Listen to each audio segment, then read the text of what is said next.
on tapahtumassa ehkä pikkuhiljaa sellainen muutos, että jopa käyttäjät alkaa arvostaa sitä, että tällä rakennuksella on tarina ja tämä on saatu tehtyä kestävästi, jolla on säästetty hiilijalanjäljessä ja kuitenkin tilat on modernit ja siihen käyttöönsä ja ehkä jossakin vähän näkyy vanhasta muistoja, niin Kyllä. Siinä on varmasti ollaan ehkä semmoisessa murrosvaiheessa siitä, että se alkaa kääntyäkin niin päin, että se on hieno juttu verrattuna siihen, että arvostetaan ehkä korkeammalle sitten sitä täysin uutta. Joo, ja joskus sitten on niin kuin ehkä tapauksia, joissa sitten voidaan jotenkin yhdistää. Voi sanoa, että joiltain osin jäädään ehkä siitä, jos tehtäisiin ihan puhtaalta pöydältä. Mutta esimerkiksi niin Olympiastadionin uudistaminen hyvä esimerkki siitä, että tavallaan vanha 30-luvulta peräisin oleva monumentti, yksi kansallisista ikoneista, voidaan saattaa kuitenkin sit sillä tavalla niin kuin sen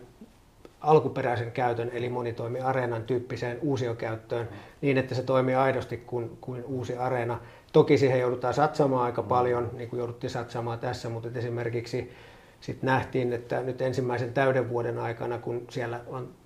toiminta ollut ihan niin kuin tavallaan tästä pandemiasta toipuneena pyörimässä, niin taloudelliset vaikutukset todella mittavat, eli yhtäkkiä niin kuin takaisinmaksuaika sille, että sijoitetaan vähän enemmän siihen olemassa olevaankin, saattaa ollakin aika lyhyt. Ja sitä kautta, kun sitä usein helposti tämä yhtälö menee myös siihen talouspuoleen, mikä on täysin ymmärrettävää, että se näyttäytyy, ja varmasti onkin näin, että tietyllä tavalla tehtynä sen niin kuin kaiken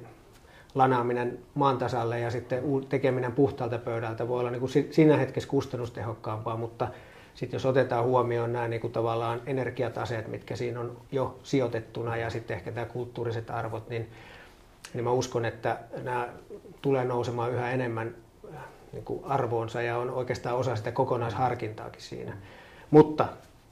ehkä tuo myös sen pointin, että myös suunnittelijana täytyy sitten ottaa vakavasti se, että sitten tavallaan ei jossain tulee ne reunaehdot vastaan, että pakko on asioille tehdä jotain, että vaikka voisi ajatella, että antaa nyt olla vaan, niin se ei ehkä sitten toimi ja sitä kautta sitten tulee tietysti tämä raadollinenkin yhtälö, että jossain vaiheessa, että kuinka ottaa uusia käyttöön, että kuinka rajuja muutoksia kannattaa tehdä johonkin, jotta se oikeasti vielä voisi elää se hanke, niin se on ehkä sitten semmoinen, missä tullaan taas siihen sisältöpuolelle sitten. Joo, tuo Olympiastadion oli kyllä aika mielenkiintoinen projekti, varmaan semmoinen once in the lifetime hetki voisin kuvitella. Oli kyllä, joo, siis täysin ainutlaatuinen ja toki ei mitenkään helppo, mutta että toisaalta osoitti myös sen, että kun puhutaan suojelusta esimerkiksi nyt tähän liittyen, niin kun koetaan, että se on aina hyvin jäykkää ja se on oikeastaan ollut perinteisesti punainen vaate, joka estää asioita, niin mä väittäisin, että jos se nyt aidosti kiertää ja katsoo, että mitä kaikkea niin kun suojeltuu rakennukseen, joka on ehkä siellä top 5 tai top 10 niin kuin rakennussuojelun osalla ihan kansallisestikin, niin se väite ei enää kyllä pidä paikkaansa, etteikö että suojelu estäisi asioita. Että oikeastaan siinä tultiin siihen, sen projektin suuri opetus oli se, että asiat on mahdollisia, kun ennakoidaan asioita, kun niillä on perusteet. Ja sitten oikeastaan lopulta se isoin peruste esimerkiksi tässä tapauksessa oli se, että toiminta on parasta suojelua ja oikeastaan kaikki nämä isot muutokset, joita siellä tehtiin käytännössä maan alle, jotta sitten tämä kaupunkikuva ja muu suojeltu niin kuin kokonaisuus pysyisi mahdollisimman muuttumattomana, niin se mahdollisti sen, että tavallaan nyt sinne saatettiin sellaiset olosuhteet, että nämä alkuperäiset toiminnot oikeasti siellä toimiikin, jolloin sitten se on nyt seuraavat 100 vuotta sitten niin kuin pelilauta valmiina oikeastaan. Että siinä oli niin kuin monia hyviä opettavaisia asioita ja ehkä sitten osoitti myöskin sen, että suunnittelun näkökulmasta ja ehkä niin kuin hankkeen johtamisen ja tavallaan sen hankkeen näkökulmasta, niin se vaatii hiukan erilaista tulokulmaa verrattuna juuri kun viittasit tähän uudisrakentamiseen, että se, kun puhutaan konversiosta, että sieltä tulee tiettyjä muita asioita, mutta sitten toisaalta ne saattaa myös tuoda aika paljon sitten uutta hyvää siihen. Kyllä. Joo, tuo on ihan mielenkiintoinen tuo suojelun näkökulma, koska sitten aika monesti kuulee sen sellaisena yhtenä niin kuin pelkokertoimena sitten hankkeessa tai niiden alkuvaiheessa, että sieltä tulee jotain odottamatonta ja yllätyksellistä, ja jota ei voida niin kuin hallita. Aivan. Ja se kääntyy sille hankkeelle niin kuin riskiksi siinä alkuvaiheessa. Niin tuossa aikaisemmin juteltiin vähän siitä että esimerkiksi tässä Olympiastadionin keisissä niitä pystytte kuitenkin sitä hallitsemaan sitä riskiä aika hyvin, että ihan ja ennakkovalmistelemaan ja tunnistamaan niitä asioita. Niin joo, mä uskoisin, että juuri tähän liittyen niin ehkä se semmoinen, niin kuin, erityisesti tämmöisessä konversio- ja olemassa olevan ympäristön hyödyntämisessä, on se sitten oikeastaan niin kuin materiaalitasolla tai rakenteiden hyödyntäminen tai sitten koko rakennuksen hyödyntäminen, niin alusta alkaen semmoinen niin kuin avoin keskustelu, vuoropuhelu kaikkien osapuolten kesken on tosi tärkeää. Ja kyllä siinä niin kuin aito argumentti on myöskin se, että tavallaan sen rakennuksen pitää pystyä elämään. Siis tarkoitan sitä sillä, että sen pitää pystyä toimimaan, mutta sitä pitää pystyä myös ylläpitämään. Eli tavallaan se on ihan niin kuin yksi tosiasia, että jos rakennuksen ylläpito on vaan niin vaativaa ja kallista, että jos se toiminta ei niin kuin tue sitä tai toiminta ei tuo sitä ylläpitoon tarvittavaa rahaa, niin sitten se tarkoittaa, että se on jostain muusta, esimerkiksi veronmaksajien rahoista, joka niin kuin tavallaan tuo sen näkökulma, että sen pitää myös sen niin kuin uudistamisen olla silleen vastuullista, että se tähtää nimenomaan sellaisiin ratkaisuihin, joilla varmistetaan se, että voidaan niin kuin yhä helpommin hoitaa, huoltaa, ylläpitää ja sitten toisaalta niin, että se toiminta lähtee pyörimään. Ja oikeastaan nämä isot argumentit oli myös siinä hankkeessa jo heti alusta alkaen semmoisena niin kuin selkeänä tavoitteena. Ja jotenkin uskon, että tämä tämmöinen niin kuin avoin vuoropuhelu, ja se on ehkä semmoinen, mitä, ja tietenkin tämän ymmärtää, kun hankeaihioita aina kehitellään, niin sehän on liiketoimintaa, jolloin sitten kun on kilpailua ja muuta, niin kaikkea ei voida ihan avoimesti tuolla Turuilla ja toreilla julkaista, mutta toisaalta esimerkiksi niin just nimenomaan viranomaisiin ja nähden ja tämmöisiin, jossa voidaan luottamuksellisesti keskustella, niin mun mielestä on tosi tärkeää, että täysin kylmän analyyttisesti siellä tuodaan ne pelimerkit tavallaan pöytään ja lähdetään siitä tilanteesta sitten ratkomaan, jolloin ei tavallaan semmoisia niin kuin vääriä olettamia tai vääriä haavekuviakaan sitten ei pääse syntymään, vaan sitten aidosti kaikki on niin kuin samalla kartalla, että mikä tämä on nyt tämä haaste ja tilanne, ja siitä päästään sitten eteenpäin.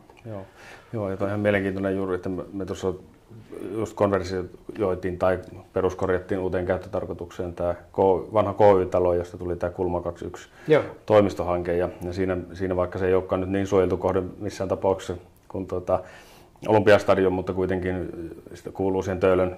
Töölön alueeseen, mikä on alueena suojeltu, ja siinä me mun mielestä tosi hyvin saatiin siinä niin kuin viranomaisten kanssa se keskustelu aikaiseksi, ja me päästiin jopa palauttamaan sitä niin kuin kiinteistöä niin kuin alkuperäisille suunnitelmien tasoa. Siinä oli aikaisemmissa peruskorjauksissa, muun muassa siinä oli peltiverhous, mitä ei välttämättä moni tiennyt. Se oli jos muistaakin 70-luvulla verhoiltu pellille ja rapautulla pellille, että se näytti rapautulta, mutta se vanha rappaus oli siellä takana. Ja sitten samaten siinä oli sitten näitä alun perin siinä julkisivussa oli vuolukivilaattoja, jotka on sitten myöhemmin korvattu ruskealla klinkkerillä ajan hengen mukaisesti, niin päästiin niin kuin palauttamaan ne. Ja se oli mun mielestä niin tosi hyvää palautetta ja feedbackia myöskin meidän suunnittelijoille, että me saatiin tavallaan kehitettyä se niin kuin, alkuperäisen kuntoon, ja mun mielestä se on nyt niin kuin parempi kuin ilman sitä tukea, mitä sieltä olisi saatu ja niitä näkemyksiä. Että se on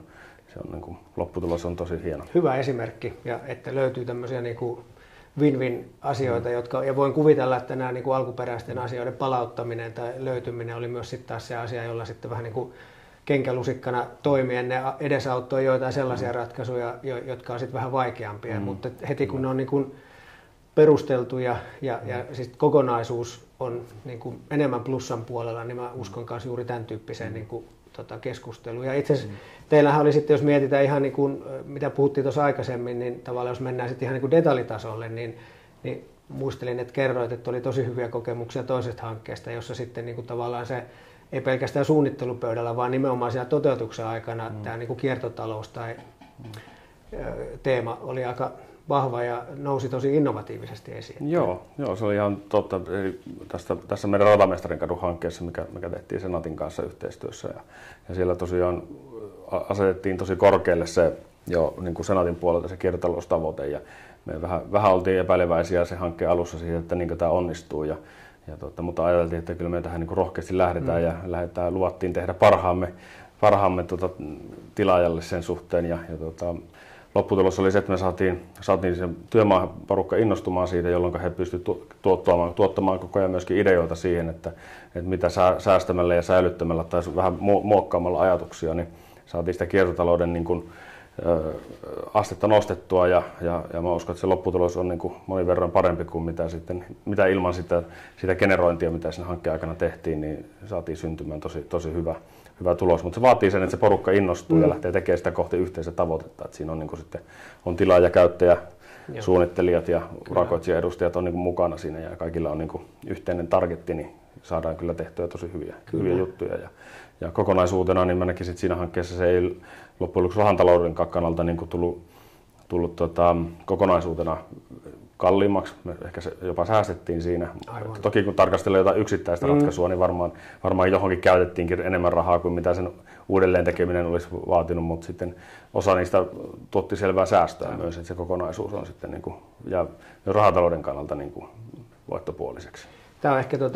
tosi hyvä nosto, kun kerroit tuosta. Mä mietin itse just, että tämä, niin kuin, mihin usein törmää siis käytännön hankkeissa, niin tämä kokonaisuuden hallinta tai kokonaisuuden hahmottaminen, niin se oikeastaan, että jos se lähtee sieltä niin kuin ruohonjuuritasolta se sitoutuminen siihen, niin se onnistuu.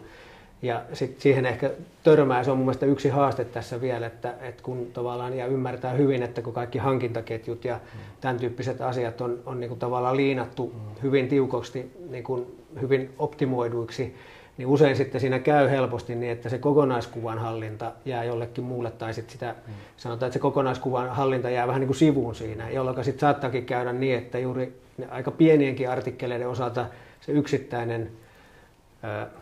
hintaero saattaa ollakin hyvin merkittävä, ja se on ehkä semmoinen mun mielestä, mikä niin kuin yhteistä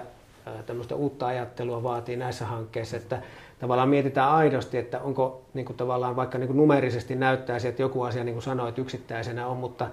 jos se hankintahinta on joku, mutta siihen saattaa liittyä kaikkia muita sitten niin kuin tavallaan toimenpiteitä, työsuoritteita sen niin kuin rinnalle, ja sitten kun ne kaikki jääkin pois, niin se kokonaisuus on huomattavasti edukkaampi. Ja mun mielestä siinä niin kuin erityisesti nyt, kun käytännössä jo mekin työskennellään itse asiassa niin kuin Vaasan yliopistohankkeen osalla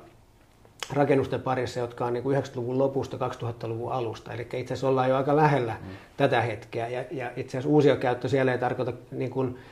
radikaaleja muutoksia, etteikö yliopisto niitä käyttäisi, mutta se tarkoittaa heidän omien toimintojensa niin kuin uudelleen järjestämistä siellä.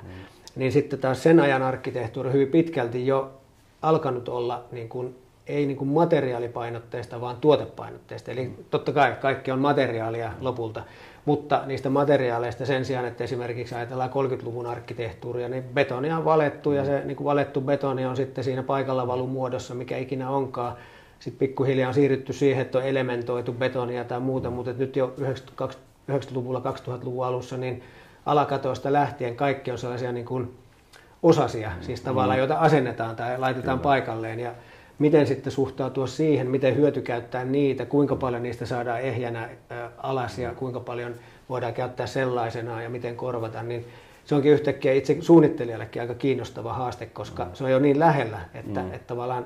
Ja sitten jos puhutaan ihan arkkitehtuurista sellaisenaan, niin siihen on huomattavasti hankalampi suhtautua kuin johonkin semmoiseen 30, 40, 50-lukuun, jotka niin kuin tavallaan on jo kaukana tuolla, ja jotenkin on semmoisia käytänteitä, että miten niin kuin tavallaan käsitellä niitä asioita. Niin tässä on itse asiassa aika paljon meillä yhteistä työsarkaa niin kuin pohdittavana. Kyllä, joo, toi on hyvä pointti, että tavallaan tuotteistaminen on kuitenkin loppujen lopuksi aika uusi asia, että toki tiili nyt on jonkunlainen tuote, mistä kaikki lähtee joo. Varmaan, mutta